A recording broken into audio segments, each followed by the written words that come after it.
Good morning and welcome to BJC Mitzvah Day, number 138, part 4, Mitzvah that keeps us on its way, the obligation regarding the process of the Chatas Offering, once again found in the third book, Vayikra Parshas Tzav.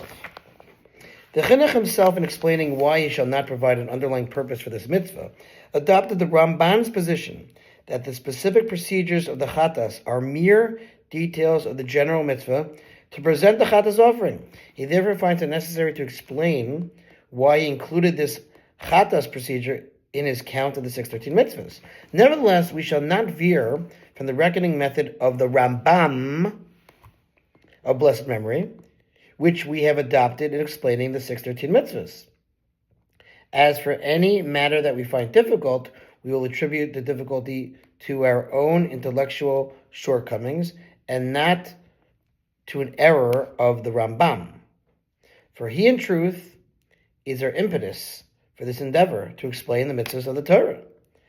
And it is through him that we merited engaging in it. May the righteous one, the Rambam, Maimonides, repose peacefully in his resting place.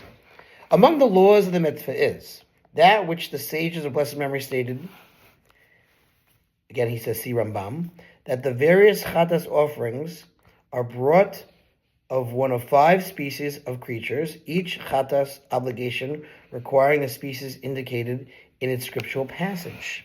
Of the 5 species, 3 are animals, namely sheep, goats, and cattle. Before listing the last 2 species, both birds, Chinuch elaborates on the qualifications of the animal Chatas offerings. In other words, again, the other 2 species are birds.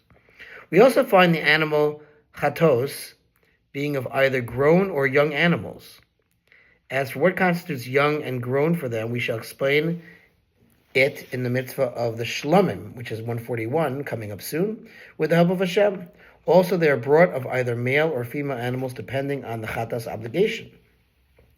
The Chinuch concludes the list of the 5 species with 2 species of birds, which constitute the bird Chatas offerings. Certain Chatas obligations require that the offerings be brought from turtle doves or young pigeons. We have already written above in Mitzvah 124 some of the laws regarding the procedure of the bird Chatas. Remember how the Kohen slaughters them. Says the footnote here.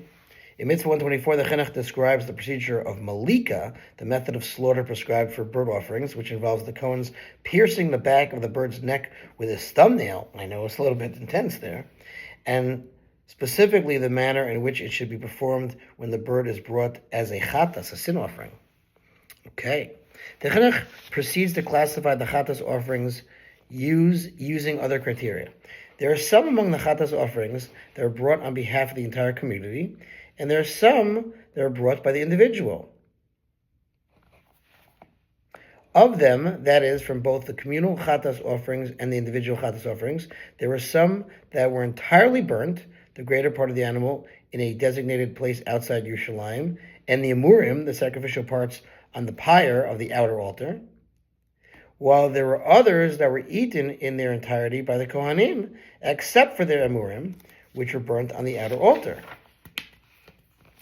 Clearly, the Amurim must always be burnt on the outer altar and not on the inner altar, for we do not perform any burning on the inner altar throughout the year except the daily Ketaras, the daily incense, as we stated above Mitzvah 104. Okay, we will continue with this Mitzvah, God willing, tomorrow. We're getting to the end. We're getting to the finish line. See ya.